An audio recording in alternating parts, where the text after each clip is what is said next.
Halos di mapakali sa sobrang kilig ang producer ng bagong teleserye ng Kim Pao, ang The Alibi, na si Ma'am Carlina de la Merced.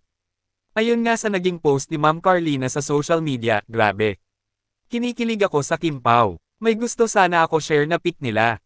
Pero, paano ba ko mag-share na hindi nila malalaman na ako ang nag-share?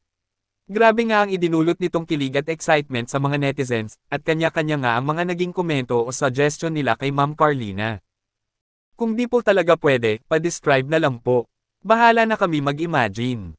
Ma'am Carl, request or wish ko, na isang senior citizen, please share muna.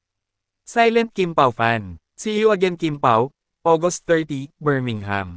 Sino nga ba ang hindi kikiligin sa Kim Pao na sina Kim Cho at Paolo Avellino? Na kahit ang mismong producer nila ay hindi mapagkakaila ang lakas ng chemistry nila Kimi at Paolo. Kayo, anong masasabi nyo tungkol dito? Just comment down below.